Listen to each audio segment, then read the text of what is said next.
Hey viewers, welcome to study classes. So मैं आज आ चुकी हूँ बहुत इम्पॉर्टेंट वीडियो को लेके। सो आज का वीडियो जो है वो यूपी बोर्ड का जो नया सिलेबस है, जो साइंस का नया सिलेबस है उसको लेके होने वाला है। सो सबसे पहले मैं ये कहना चाहूँगी कि वीडियो को कंप्लीट करके देखें ताकि आप लोगों को हर एक चीज़ समझ में आए कि कौन सा पाठ्यक्रम को हटाया गया है, कौन सा हमारा मेन सिलेबस है, किस तरह हमें पढ़ना है और किस तरह कौन सा चैप्टर हमें कंप्लीट करना है सबसे पहले, ठीक है। और रिवीजन किस प्रकार करना है ये भी मैं आज बताने वाली हूँ। तो सबसे पहले यही कहूँगी कि वीडियो को कंप्लीट करके देखिए। और सबसे पहले मैं इस वीडियो के बारे में पहले एक बातचीत करना चाहूँगी। वीडियो देखिए दो भागों में होगा। सबसे पहले हम आपका कौन सा पाठ्यक्रम हटाया गया है, कितने % की कटौती हुई है, इसके ऊपर एक इसके एक भाग को लेके बनाएंगे। और दूसरा भाग उस पर होगा जो आपका सिलेबस है, मेन सिलेबस है, कौन कौन सा चैप्टर और कौन कौन सा टॉपिक आपका सिलेबस में है उसके ऊपर बातचीत करेंगे।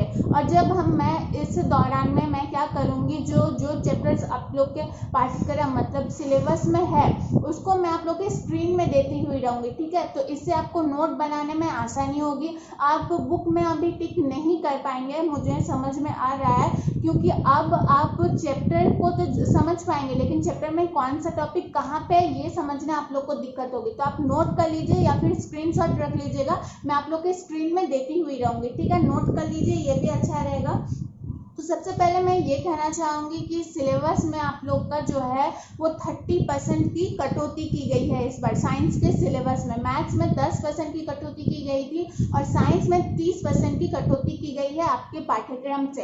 तो सबसे पहले मैं शॉर्टली आप लोग को ये बताना चाहूँगी कि कहाँ कहाँ कौन कौन से चैप्टर्स हटाए गए हैं। और कुछ चैप्टर्स में से कुछ चैप्टर्स को बिल्कुल ही खारिज कर दिया गया है और कुछ चैप्टर्स में बस कुछ टॉपिक्स को हटाए गए हैं।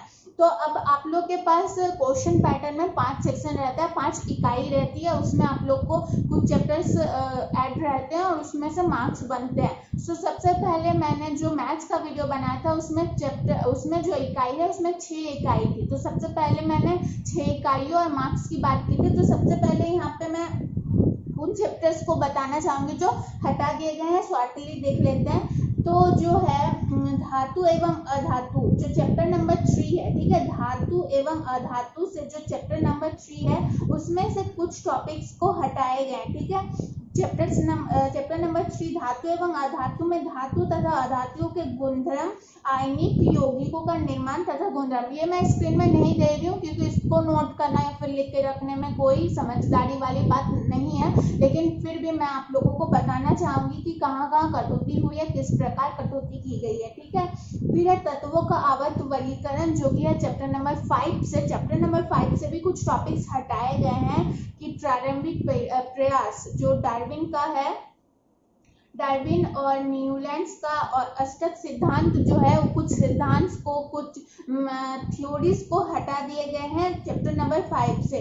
फिर जंतु तथा पौधों में नियंत्रण एवं समन्वय, ठीक है, ये जो चैप्टर है ये है चैप्टर नंबर 8। चैप्टर नंबर 8 से भी कुछ टॉपिक्स हटाए गए हैं जैसे कि पौधे में दिशक गति, पादप हार्मोन का परिचय, जंतुओं में नियंत्रण का समन्वय, तंत्रिका कोशिका, ये सारे जो कुछ टॉपिक्स है ये चैप्टर नंबर 8 से हटाए गए हैं। फिर है हमारा पर्यावरण, ठीक है, हमारा पर्यावरण में जो है चैप्टर नंबर 15 और चैप्टर नंबर 16 ये दोनों हमारे पर्यावरण में आता है। तो इसमें से कौन कौन सा टॉपिक हटाया गया है, जैसे कि ओजोन परत, परितंत्र, ये सारे टॉपिक्स हटाए गए हैं। और अपवर्तन की बात करें तो अपवर्तन आप लोगों ने लेंस के ऊपर पढ़ा है, चैप्टर 8-9 में पढ़ा होगा आई थिंक। तो अपवर्तन, अवर्धन, लेंस और लेंस की क्षमता, ये सब टॉपिक हटा दिए गए हैं। और विद्युत का प्रभाव, ठीक है, विद्युत का प्रभाव ये जो है ये चैप्टर नंबर आई थिंक विद्युत धारा का चुंबकीय प्रभाव चैप्टर नंबर 13 में है। दैनिक जीवन में इसका उपयोग कैसे किया जाता है, ये सारे टॉपिक्स हटाए गए हैं। और ये टॉपिक जो है वो चैप्टर नंबर 13 से आता है, विद्युत धारा का चुंबकीय प्रभाव। तो ये जो कुछ टॉपिक्स है हटा दिए गए हैं, 30% की कटौती की गई है। सो आप लोग का मैंने जैसा कि कहा सेक्शन जो है सेक्शन 5 जो आप लोग का क्वेश्चन पैटर्न है वो सेक्शन 5 इकाइयों में बटा हुआ रहेगा। सो अब बात करते हैं, अब चलते हैं मेन सिलेबस के ऊपर, ठीक है।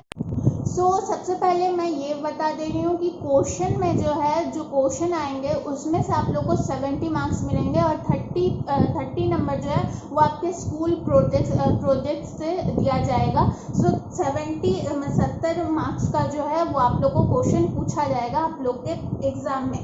तो सबसे पहले इकाई 1 यानी सेक्शन 1 वर्ग 1 की बात करते हैं। तो सबसे पहले इकाई 1 में 1 से लेकर 5 तक का चैप्टर आप लोग के पास सम्मिलित है। आप लोग अपना एनसीईआरटी बुक जो है, जो विषय सूची है उसको खोलिए, वहाँ पे मैं आप लोग को टिक मार्क लगा देती हूँ। जो चैप्टर नंबर 1 से 5 तक है, चैप्टर नंबर 1 में है रासायनिक पदार्थ। आप लोग के स्क्रीन में आ रहा होगा रासायनिक पदार्थ।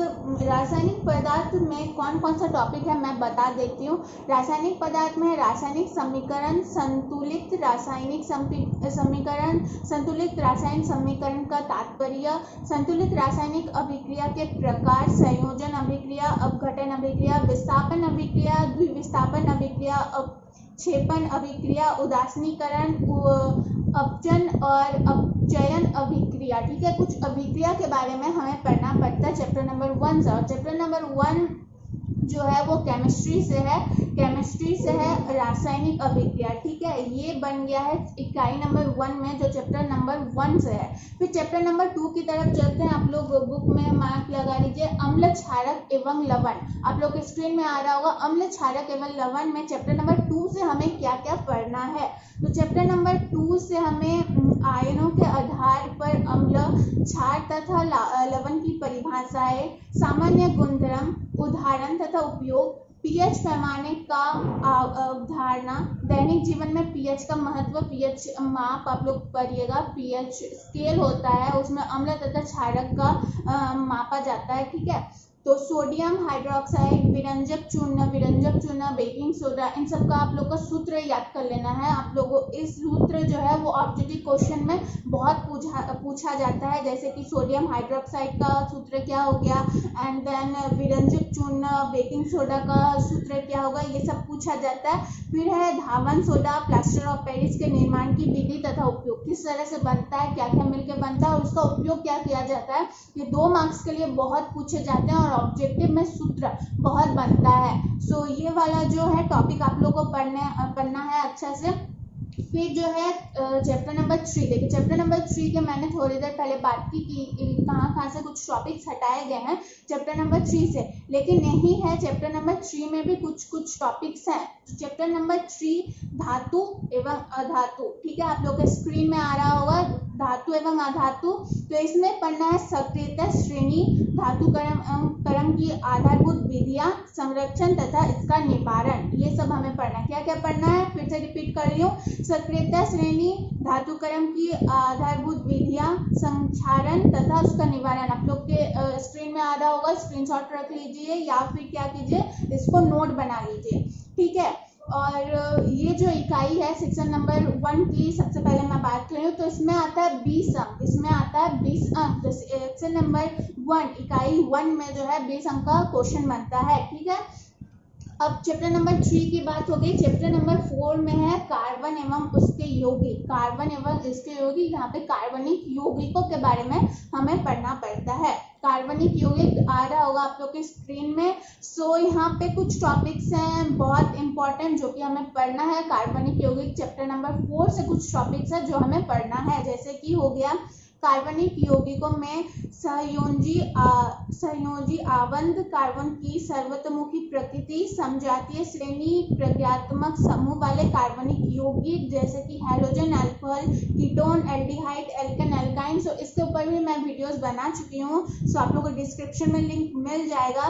फिर है संतृप्त तथा असंतृप्त हाइड्रोकार्बन में अंतर, कार्बनिक यौगिकों के रासायनिक गुणधर्म, इसमें गुणधर्म में दहन, ऑक्सीकरण, संकलन, प्रतिस्थापना अभिक्रिया भी शामिल होंगे, वो भी आप लोग को पढ़ लेना है। एंड एथेनॉल तथा एथेनाइक अम्ल, साबुन तथा अपमार्जक। साबुन किस तरह बनता है, ये जो है ये 6 मार्क्स का पूछा जाता है। साबुन बनने की विधि और गुणधर्म क्या होता है, फिर उसके सूत्र को भी बताना पड़ता है हमें, अपमार्जक भी उसी के अंदर आता है। ठीक है, ये हमें पढ़ना है चैप्टर नंबर 4 से। आई होप आप लोग को समझ में आ चुका होगा।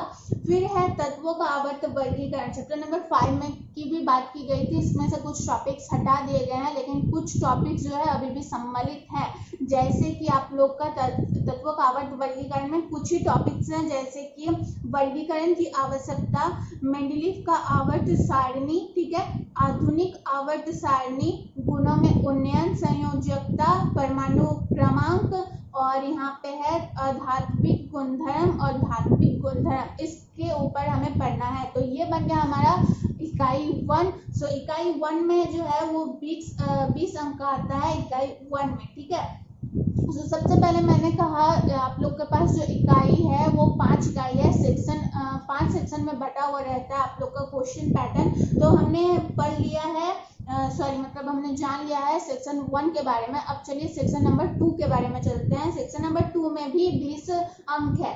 तो सबसे पहले है अध्याय नंबर 6 यानी चैप्टर नंबर 6। चैप्टर नंबर 6 में जैक रकम आप लोग अपने बुक में देख रहे होंगे। चैप्टर नंबर 6 ये है, ये जो चैप्टर नंबर 6 है वो इकाई नंबर 2 में आता है।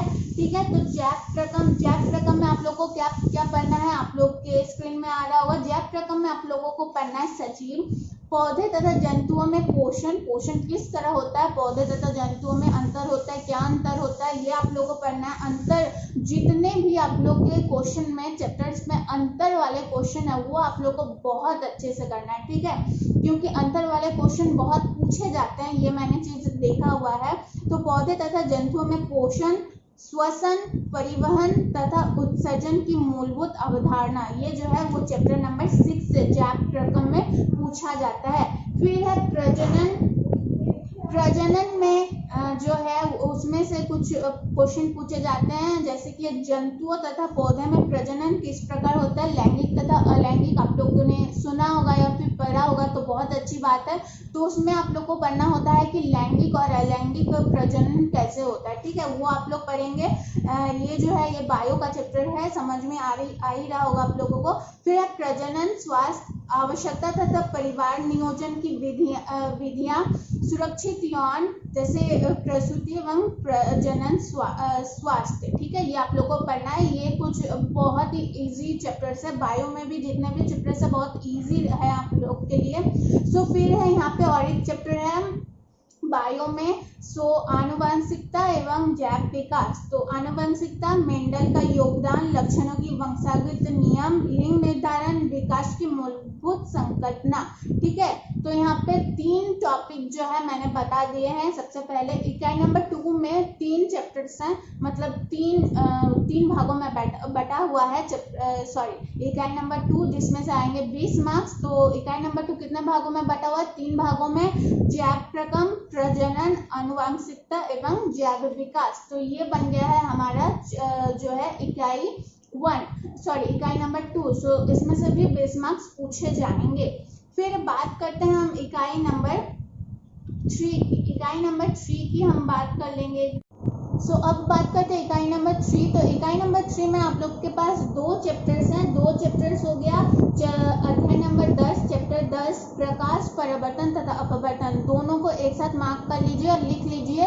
इकाई नंबर 3 में आते हैं चैप्टर नंबर 10 और चैप्टर नंबर 11। चैप्टर नंबर 10 में प्रकाश, परावर्तन तथा अपवर्तन, और चैप्टर नंबर 11 में है मानव नेत्र तथा रंग बिरंगा संसार। इसमें आप लाइट्स के बारे में पढ़ेंगे, प्रकाश, लेंस के बारे में पढ़ेंगे, अवतल लेंस, उत्तल लेंस, बहुत प्रकार के लेंस होते हैं, उत्तल लेंस। ठीक है, तो गोलीय दर्पणों के बारे में पढ़ेंगे, फोकस, दूरी, इन सब के बारे में पढ़ेंगे। तो इकाई 3 में ये 2 चैप्टर शामिल है। ठीक है, तो सबसे पहले यहाँ पे मैं बात कर दे रही हूँ प्राकृतिक घटनाएं। ठीक है, प्राकृतिक इकाई 3 की ही बात कर रही हूँ मैं, लेकिन यहाँ पे जो आप लोग के पास है हेडिंग है प्राकृतिक घटनाएं दिया हुआ है। तो इसमें मतलब वक्त पृष्ठ द्वारा प्रकाश का परावर्तन, ये भी प्राकृतिक घटनाएं है। लाइट जो है, प्रकाश जो है, ये भी प्राकृतिक है, ना कि इसे इंसानों ने बनाया। ठीक है, सो इसमें है वक्त पृष्ठ द्वारा प्रकाश का परावर्तन, गोलीय दर्पण द्वारा प्रतिबिंब बनना, वक्रता केंद्र, मुख्य अक्ष, मुख्य फोकस दूरी, दर्पण सूत्र। मैंने थोड़ी देर पहले ही कहा दूरी और फोकस के बारे में इसमें पढ़ना होता है। जो चैप्टर नंबर 10 है प्रकाश परावर्तन तथा अपवर्तन, इसमें फोकस दूरी का ही खेल है। कुछ आप लोग को मैथ्स बनाने में भी मिलेगा इसमें, ठीक है। तो फिर अपवर्तन पे चलते हैं। अपवर्तन भी जो है वो इकाई 3 सेक्शन 3 में ही शामिल है। सो अपवर्तन में है अपवर्तन के नियम, अपवर्तनांक, गोलीय लेंसों द्वारा अपवर्तन, गोलीय लेंसों द्वारा प्रतिबिंब का बनना, किस तरह से प्रतिबिंब बनता है ये आप समझेंगे। लेंसों द्वारा प्रतिबिंब बनने के नियम, लेंस सूत्र। यहाँ पे आप लोगों को कुछ डायग्राम समझाया जाएगा, जब आप पढ़ेंगे तो डायग्राम समझेंगे और डायग्राम को आप लोग अपने माइंड में बिल्कुल सेट कर लीजिएगा, क्योंकि वहाँ पे 2 मार्क्स के लिए एक डायग्राम बनाने के लिए जरूर पूछा जाता है हर बार, ठीक है। तो फिर क्या क्या है और भी कुछ टॉपिक्स हैं यहाँ पे। मानव नेत्र में लेंस का कार्य, दृष्टि दोष एवं निवारण, गोलीय दर्पण तथा लेंसों का अनुप्रयोग, प्रिज्म द्वारा प्रकाश का अपवर्तन, प्रकाश का विक्षेपण, ठीक है। ये सारे टॉपिक्स आप लोग को पढ़ना है, आप लोग के स्क्रीन में आ रहा होगा, ठीक है। तो इकाई 3 की बात हो गई और इकाई 3 में जो है वो 12 अंक का मार्क्स बनता है, 12 अंक का। सो 12 नंबर भी बहुत मायने रखता है। तो आप लोग समझ गए होंगे कि इकाई नंबर 1 और 2 बेहद इंपॉर्टेंट है, क्योंकि वहाँ से 20 अंक और 20 अंक 40 अंक का क्वेश्चन बनता है इकाई नंबर 1 और 2 से दोनों को मिला के। और इकाई नंबर 3 में जो है वो 12 अंक का क्वेश्चन बनता है, ठीक है। अब चलते हैं इकाई नंबर 4। इकाई नंबर 4 में जो है वो 13 अंक का क्वेश्चन पूछा जाता है। इकाई नंबर 4 में जो आप लोग के पास विद्युत है, chapter number 12, chapter number 12, 13, chapter number 12 और 13 जो है ये जो है इकाई नंबर 4 में। और मैं कहूँगी ये दोनों चैप्टर्स बहुत डिफिकल्ट हैं, बहुत डिफिकल्ट तो नहीं कहूँगी मैं, लेकिन थोड़े से डिफिकल्ट आप लोग को लगेंगे। ये जो है ये दोनों फिजिक्स के ऊपर बेस्ड हैं। ये चैप्टर्स विद्युत यानी अध्याय 12 विद्युत और अध्याय 13 विद्युत धारा का चुंबकीय प्रभाव, ठीक है। सो विद्युत का प्रभाव में आप लोगों को क्या क्या पढ़ना है आप लोग स्क्रीन में देखिए। विद्युत धारा, विभवांतर तथा विद्युत धारा, ओम का नियम। देखिए ओम का नियम के ऊपर बातचीत करना चाहूंगी मैं। ओम का नियम का जो सिद्धांत है ये आप लोग को बिल्कुल माइंड में बैठा लेना है, क्योंकि मैंने जो है देखा है झारखंड बोर्ड और बिहार बोर्ड की अगर बात कर लूँ, मैंने यूपी बोर्ड का प्रीवियस ईयर का क्वेश्चन अभी तक नहीं देखा है, लेकिन जब मैं देखूंगी तो आप लोग को अपडेट कर दूंगी। और झारखंड और बिहार बोर्ड के ऊपर भी नया सिलेबस आने वाला है। सो झारखंड और बिहार बोर्ड की अगर बात करूं तो ओम का नियम बहुत बार प्रीवियस ईयर में क्वेश्चन पूछा जा चुका है। झारखंड बोर्ड में 6 मार्क्स का क्वेश्चन बनता है ओम के नियम के ऊपर, तो आप लोग समझ पा रहे होंगे बहुत इंपॉर्टेंट है। तो और एक बार बात कर लेते हैं विद्युत का प्रभाव में कौन कौन सा टॉपिक है। विद्युत धारा, विभवांतर तथा विद्युत धारा, ओम का नियम, प्रतिरोध, प्रतिरोधकता, कारक जिन पर किसी चालक का प्रतिरोध निर्भर करता है, ठीक है, ये टॉपिक्स है। फिर अगला टॉपिक्स है प्रतिरोध का संयोजन, श्रेणी क्रम, समांतर क्रम एवं विद्युत धारा का उष्मीय प्रभाव तथा विद्युत शक्ति PVI तथा R में अंत समर्दन, ठीक है। ये सब कुछ चैप्टर्स है। और चैप्टर नंबर 13 की बात की मैंने, विद्युत धारा का चुंबकीय प्रभाव, ये भी आप लोगों को जो है पढ़ना है, ठीक है। अब चलते हैं विद्युत धारा का चुंबकीय प्रभाव। सो इसमें देखिए ये जो टॉपिक है, ये जो चैप्टर है बहुत बड़ा है एक्चुअली। तो इसमें क्या क्या टॉपिक पढ़ना है आप लोग को मैं जल्दी जल्दी बता दे रहा हूँ, आप लोग के स्क्रीन में आ रहा होगा। चुंबकीय क्षेत्र रेखाएं, किसी विद्युत धारावाही चालक के कारण चुंबकीय क्षेत्र, परिनालिका में प्रवाहित विद्युत धारा के कारण और चुंबकीय क्षेत्र, ठीक है। फिर अलग टॉपिक है चुंबकीय क्षेत्र में किसी विद्युत धारावाही चालक का बल, फ्लेमिंग का बाएं हाथ का नियम, ठीक है। फ्लेमिंग का बाएं हाथ का नियम ये बहुत इंपॉर्टेंट है, पूछा जाता है, बहुत बार पूछा जा चुका है। फ्लेमिंग का बाएं हाथ का नियम, दक्षिणाहस्त नियम, ये भी पूछा जाता है बहुत बार। फिर है विद्युत मोटर। विद्युत मोटर के ऊपर थोड़ा बातचीत कर लेती हूँ मैं। विद्युत मोटर जो का सिद्धांत है वो आप लोग को अच्छे से करना है और उसका डायग्राम भी बिल्कुल माइंड में रखना है। डायग्राम के साथ साथ आप अगर किसी क्वेश्चन को पढ़ते हैं और किसी क्वेश्चन को लिखते हैं, किसी क्वेश्चन का आंसर डायग्राम के साथ लिखते हैं तो जो आप लोग का क्वेश्चन आंसर जो चेक करेगा उसके माइंड में बहुत अच्छा सा इफेक्ट डालता है, तो वो आप लोग को जो है अच्छे से मार्क्स बैठा सकता है। ठीक है, तो डायग्राम बनाने की कोशिश साइंस में जरूर कीजिएगा। तो विद्युत मोटर हो गया, वैद्युत चुंबकीय प्रेरणा, प्रेरित विभवांतर, प्रेरित विद्युत धारा, फ्लेमिंग का दाएं हाथ के अंगूठे का नियम, मैंने थोड़ी देर पहले बताया क्या है, फ्लेमिंग का दाएं हाथ के अंगूठे का नियम, विद्युत जनित्र, ये भी बहुत इंपॉर्टेंट है, विद्युत जनित्र और विद्युत मोटर दोनों ही इंपॉर्टेंट क्वेश्चन है। देखिए चैप्टर नंबर जो आप लोग के पास 13 है, ये बहुत इंपॉर्टेंट रखता है। इसमें से जो 3 क्वेश्चन है, 3 क्वेश्चन नहीं 2 क्वेश्चन, और विद्युत से ओम का नियम, विद्युत जनित्र, विद्युत मोटर बहुत ही इंपॉर्टेंट क्वेश्चन है, मार्क्स अच्छे खासे मिलते हैं। और फिर है विद्युत जनित्र, दृष्टि धारा, प्रतिवर्ती धारा, आवृत्ति। ठीक है, इसमें से मैंने बता दिया है 13 मार्क्स का क्वेश्चन बनता है इकाई नंबर 4 से। अब बात कर लेते हैं इकाई नंबर 5। इकाई नंबर 5 में क्या क्या आप लोग के पास चैप्टर बचा है, चैप्टर नंबर 14, 15, 16 यानी अध्याय 14, 15, 16। अध्याय 14 में ऊर्जा के स्रोत, मैंने आप लोग को पहले बताया ऊर्जा के स्रोत से कुछ टॉपिक्स हटाए गए हैं और हमारा पर्यावरण से भी कुछ टॉपिक्स हटाए गए हैं, लेकिन अब बात करेंगे जो टॉपिक्स हमारे पास है पाठ्यक्रम में अभी भी है। तो ऊर्जा के स्रोत, हमारा पर्यावरण, प्राकृतिक संसाधनों का प्रबंधन, तो ये जो है ये है इकाई 5 में है, 5 अंक का है। ठीक है, 5 अंक का है। तो ऊर्जा के स्रोत में क्या क्या पढ़ना है आप लोग स्क्रीन में आ रहा होगा।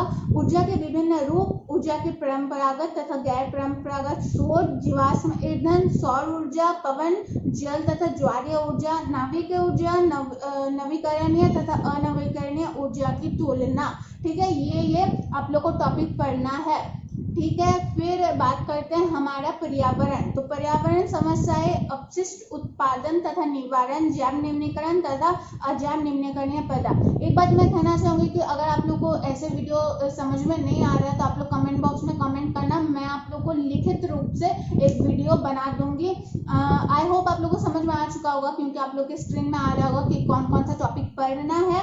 सो हमारा पर्यावरण कंप्लीट हो चुका है। लास्ट में प्राकृतिक संसाधनों का प्रबंधन। ठीक है, चैप्टर नंबर 16, ये जो कुछ चैप्टर्स हैं बहुत इजी हैं। सो प्राकृतिक संसाधनों का संरक्षण किस प्रकार हो, उपयोग किस प्रकार हो, वन का अच्छे से उपयोग किस प्रकार करना चाहिए कि उसको क्षति भी ना पहुंचे और हमारा काम भी बन जाए, ये आप लोग बचपन से ही पढ़ते आ रहे होंगे कि उसका उपयोग कैसे करना है और उसको बचाना कैसे है वन को।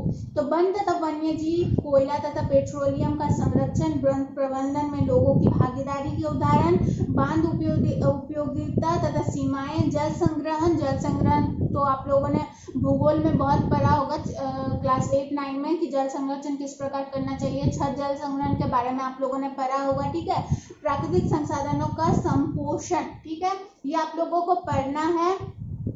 और जैसे कि आप लोगों को कुछ कहानी आप लोगों को यहाँ पे मिलेगी, जैसे कि चिपको आंदोलन, गंगा नदी के बारे में यहाँ पे कुछ आप लोग को पढ़ने को मिलेगा। बहुत इंटरेस्टिंग सा है और बहुत इजी सा है, कोई दिक्कत नहीं आने वाली है। और इकाई नंबर 5 में जो है वो 5 मार्क्स का क्वेश्चन बनता है, तो कुछ डिफिकल्ट नहीं है इकाई नंबर 5। तो सब आप लोग को बस इकाई नंबर 1-2, क्योंकि 1-2 में ज्यादा आप लोग को फोकस करना है क्योंकि उसमें से 20 मार्क्स का आता है, यानी टोटल जो है 40 मार्क्स का क्वेश्चन बनता है। एंड आप लोगों को इकाई नंबर 4 में जो है 2 चैप्टर्स इंक्लूड हैं, चैप्टर नंबर 12-13 विद्युत धारा का चुंबकीय प्रभाव। क्यों यहाँ पे आप लोग को ज्यादा फोकस करना है, क्योंकि यहाँ पे ज्यादा टॉपिक्स हैं, यहाँ पे डायग्राम की बात की जाएगी, यहाँ पे कुछ थ्योरीज आप लोग को समझाया जाएगा, कुछ मेथड के ऊपर बातचीत करेंगे। तो ये जो 3 इकाई है, इकाई नंबर 1, इकाई नंबर 2 और इकाई नंबर 3 बेहद इंपॉर्टेंट है एंड थोड़ा डिफिकल्ट भी लग सकता है आप लोगों को इकाई नंबर 4। तो चलिए बस आज के लिए इतना ही। अगर आप लोग को वीडियो अच्छी लगे तो लाइक करना ना भूलें, हमारे चैनल को सब्सक्राइब कीजिए एंड कहीं भी प्रॉब्लम होता है तो कमेंट बॉक्स में कमेंट करना ना भूलें। अगर आप लोग को सिलेबस समझ में नहीं आया तो मैं ये कहूँगी कि आप लोग कमेंट बॉक्स में कमेंट कर दीजिए कि दी हमें समझ में नहीं आया है, तो मैं एक लिखित रूप से भी वीडियो बना दूंगी। हमारे टेलीग्राम ग्रुप को ज्वाइन करें और जो मैं क्विज आप लोग के सामने रख रही हूँ उस क्विज में पार्टिसिपेट करें। जो मैंने हिस्ट्री का एक क्विज बनाया था उसमें पार्टिसिपेट कीजिए। या फिर आपको नहीं आता है तो आप लोग क्वेश्चन को देखिए, आंसर को देखिए, गूगल कीजिए, लेकिन देखिए ये जो क्वेश्चन है ये ऑब्जेक्टिव क्वेश्चन में बनता है, इसलिए मैं आप लोगों को अभी से तैयारी करवा रही हूँ ताकि आप लोगों को तभी बर्डन ना लगे, ठीक है। और मेरे टेलीग्राम ग्रुप को ज्वाइन करें और इंस्टा में फॉलो कीजिए। तो बस आज के लिए इतना ही। वीडियो को लाइक करना ना भूलें।